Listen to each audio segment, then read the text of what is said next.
First of all, you're here for a purpose, so don't even feel like you're worthless. It's evident. You were made from heaven. It means you haven't sinned.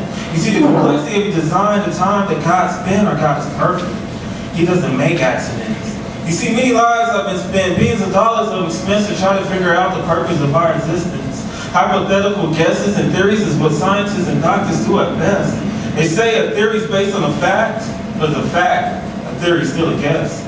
See, to understand the purpose of man, you must not think in reality, but more in spirituality. Then you will see the purpose, the plan that God has for you and me. You see, we all have a distinct function in Christ's body. So no matter what anyone tells you, God holds you valued, fearfully, wonderfully, in His image. That's how He created you. And how much does He love you? He sent His Son down from earth to die for you. So one more time, you're here for a purpose, so don't even feel like you're worthless. It's evident. You were made from heaven. It means you haven't sinned. The complexity of your design, the time that God spent, our God is perfect. He doesn't make accidents. All right.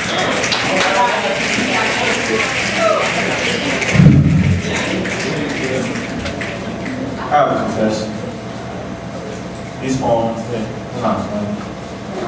This isn't my material. So, let me introduce you to the real author. But you can't see him in the physical, but if you look more deeply, you may see him in the spiritual. It's Jesus Christ. You see, He gives me the words to write. You see, every poem, every line, every rhyme, every simile, every metaphor, it came from the divine. It's not me who's bright, it's He who enlightens my mind, so I deserve no glory, because it's His light that I let shine. You see, these words aren't conceived, but they're more received in my mind. Me, I'm just plain and simple, but like a pen or a pencil, God told me He was going to use me as His writing utensil, so you can say, I'm just one of His tools. You see, me without God, I consider myself a fool, so I'm happy to be used. Because if I wasn't being used, I'd be lost and confused.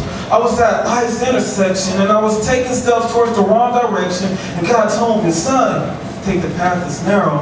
And He told me I would be His bow, and His words would be an arrow, and it would penetrate mind, hearts, and souls, and it would warm cold hearts and set fire to souls.